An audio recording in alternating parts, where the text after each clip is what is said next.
यहाँ पर उपस्थित आदरणीय प्राचार्य महोदय एवं समस्त शिक्षकगण, मैं आज अपना भाषण प्रस्तुत करना चाहती हूँ।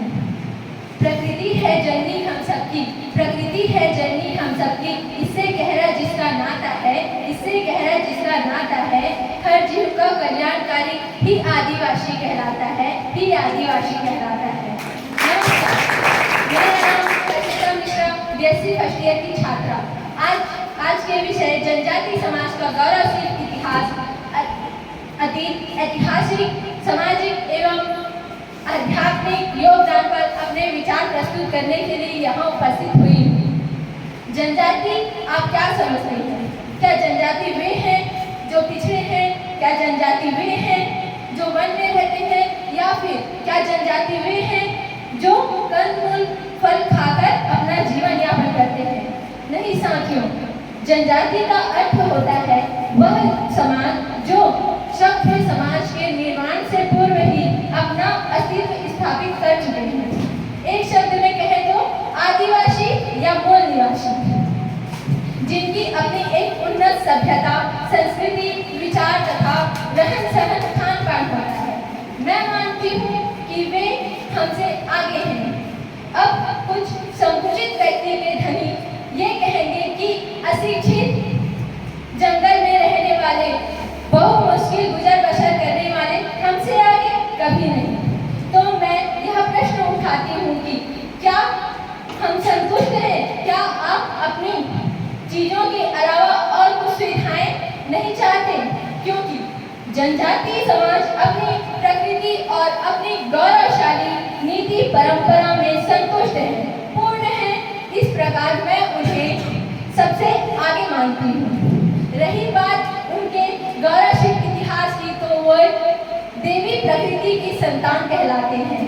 वे प्रकृति संरक्षक, प्रकृति पूजक के रूप में ही देखे जाते हैं। यह समाज नायकों को भगवान मानते हैं, जैसे जननायक भगवान बिरसा मुंडा, वीर गुंडाधुर, जिन्होंने जनजाति समुदाय रक्षा के लिए अपने प्राणों की आहुति दी, संघर्ष किए। तब जब तक तोड़ेंगे नहीं तब तक छोड़ेंगे नहीं, यह डायलॉग तो आप सबने ही सुना होगा ना, फिल्म भी देखी होगी। लेकिन माउंटेन मैन दशरथ मांझी के बारे में काफी लोगों को ही पता होगा। वे सभी हमारे जनजाति समाज के गौरवशाली सभ्यता के अंग हैं, जो सिर्फ अपनी नहीं सबका हित चाहने वाले हैं। सरल सभ्य जनजाति समाज की वर्तमान सामाजिक स्थिति और औषधिक निवेशिक काल से ही अब स्थिति सुदृढ़ नहीं रही। शिक्षा से वंचित होने के कारण स्वास्थ्य तथा पोषण से भी इनकी दूरी बढ़ती गई। किंतु पर वर्तमान प्रयास से आज जनजाति समाज प्रगति की ओर गतिमान है। जनजाति समाज में नारी शक्ति का बहुमूल्य योगदान है, क्योंकि जनजाति समाज में महिलाएं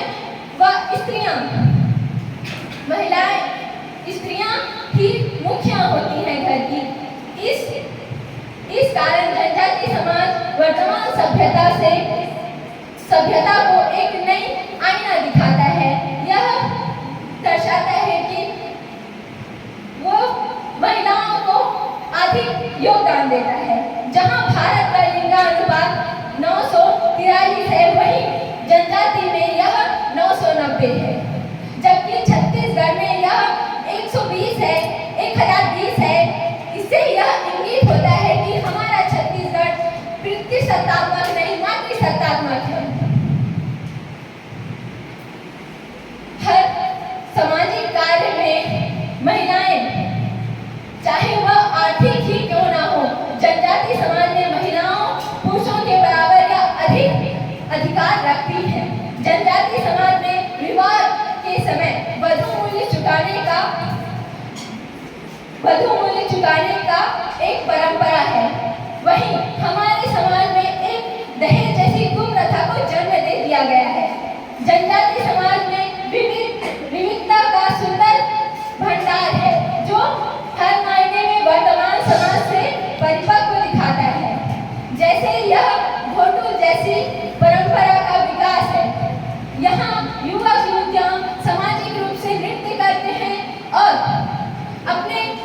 या साथी का चयन करते हैं। जनजाति समाज में आध्यात्मिक रूप से काफी समृद्ध है, जहाँ देवी प्रकृति की पूजा की जाती है और वृक्षों में देवों का वास माना जाता है।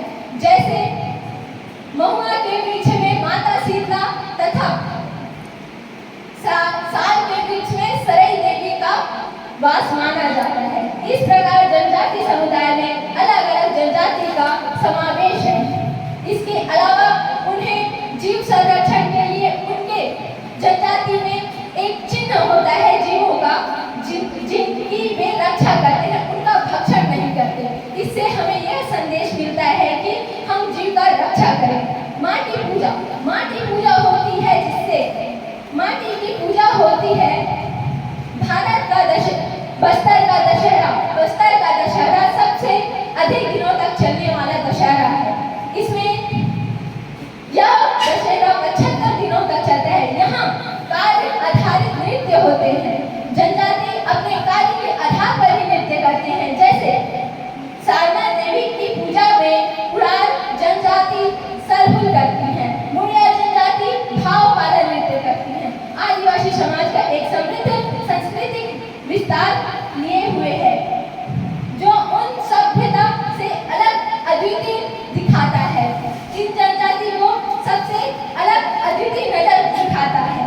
किंतु जनजाति समाज में आज की ऐसी जनजाति के आधारभूत संरचना में पिछड़ी है।